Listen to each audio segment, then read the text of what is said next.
মার্কিন president Donald ট্রাম্পকে হত্যার জন্য ইরান নতুন করে সুনির্দিষ্ট পরিকল্পনা করেছে বলে যুক্তরাষ্ট্রকে সতর্ক করেছে ইসরায়েল। সম্প্রতি ইসরায়েলের পক্ষ থেকে এই সংক্রান্ত একটি অত্যন্ত গোপনীয় গোয়েন্দা তথ্য মার্কিন প্রশাসনের কাছে হস্তান্তর করা হয়েছে। এই চাঞ্চল্যকর তথ্যের বিষয়টি নিশ্চিত করেছে মার্কিন সংবাদ মাধ্যম সিএনএনের নির্ভরযোগ্য দুটি সূত্র।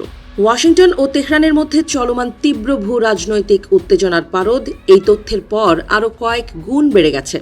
সংশ্লিষ্ট একটি সূত্রের বরাত দিয়ে জানা গেছে, চলতি সপ্তাহের শুরুর দিকেই ইসরায়েলের পক্ষ থেকে এই বিশেষ সতর্কবার্তা ওয়াশিংটনে পাঠানো হয়। তবে অন্য একটি সূত্র দাবি করেছে, ট্রাম্পকে নিশানা করে ইরানের সম্ভাব্য হামলার পরিকল্পনা নিয়ে মার্কিন প্রশাসন গত কয়েক সপ্তাহ ধরেই এক ধরনের ধারাবাহিক গোয়েন্দা তথ্য পাচ্ছিল। কিন্তু ইসরায়েলের কাছ থেকে পাওয়া বর্তমান সতর্কবার্তাটি একেবারেই ভিন্ন, কারণ এটি অত্যন্ত সুনির্দিষ্ট এবং একটি বিশেষ ষড়যন্ত্রের ব্লু প্রিন্টের সঙ্গে সম্পর্কিত। এই স্পর্শকাতর পরিস্থিতির মধ্যে মার্কিন কর্মকর্তাদের একাংশ ভিন্ন এক সম্ভাবনার দিকে ইঙ্গিত করছেন। তাদের মতে, ইরানের বিরুদ্ধে মার্কিন সামরিক পদক্ষেপকে আরও জোরালো এবং আগ্রাসী করা হবে কিনা প্রেসিডেন্ট ট্রাম্প বর্তমানে সেই চরম সিদ্ধান্ত নিয়ে গভীরভাবে ভাবছেন। ইসরায়েল হয়তো ট্রাম্পের সেই সম্ভাব্য সামরিক সিদ্ধান্তকে নিজেদের পক্ষে প্রভাবিত করতেই এই মোক্ষম সময়ে এমন চাঞ্চল্যকর তথ্য সামনে নিয়ে এসেছে। এদিকে 2020 সালে ট্রাম্পের সরাসরি নির্দেশে বাগদাদে ড্রোন হামলায় ইরানের শীর্ষ সামরিক কমান্ডার জেনারেল কাসেম সুলাইমানি নিহত হওয়ার পর থেকেই দুই দেশের বৈরিতা চরমে পৌঁছায়।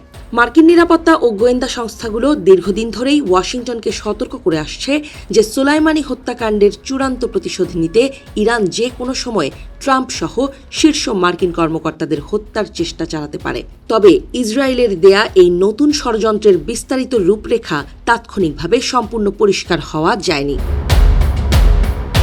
ইসরায়েলের এই সতর্কবার্তা নিয়ে মার্কিন প্রভাবশালী পত্রিকা ওয়াল স্ট্রিট জার্নাল প্রথম প্রতিবেদন প্রকাশ করার পর বিশ্বজুড়ে তোলপাড় শুরু হয়।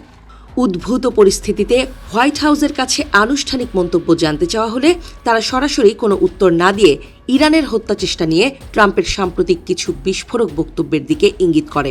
এয়ারফোর্স ওয়ানে সাংবাদিকদের সঙ্গে আলাপকালে ট্রাম্প নিজেই তার জীবননাশের আশঙ্কার কথা পুনর্ব্যক্ত করেন।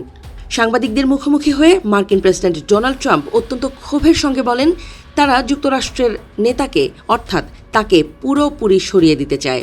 তিনি স্পষ্ট করে জানান, তিনি ইরানের তৈরি প্রতিটি হিট লিস্টে আছেন। আজ সকালেই তিনি দেখছেন যে তাদের প্রতিটি তালিকায় তার নাম সবার উপরে রয়েছে। ট্রাম্প রসিকতা ও আক্ষেপের সুরে যোগ করেন, এখন পর্যন্ত তিনি কিছুটা ভাগ্যবান হলেও ভাগ্য হয়তো সবসময় তার সহায় নাও থাকতে পারে। ইরানের নীতি নির্ধারকদের অত্যন্ত দুষ্ট ও মানসিকভাবে অসুস্থ মানুষ হিসেবে আখ্যায়িত করে ট্রাম্প আরও বলেন, এই মারাত্মক ক্যান্সারকে সমাজ থেকে উপড়ে ফেলতে হবে। ক্যান্সার হলে যেভাবে একদম শুরুতেই তা কেটে ফেলে দিতে হয়, ঠিক তেমনি তিনি পদক্ষেপ নেয়ার কথাই অনুভব করছেন। পরবর্তীতে ট্রাম্প ইরানের মূল লক্ষ্য হিসেবে তার নাম থাকার কথা বললেও তিনি ইসরায়েলের দেয়া নতুন গোয়েন্দা তথ্যের দিকেই ইঙ্গিত করছিলেন কিনা তা পুরোপুরি স্পষ্ট করেননি।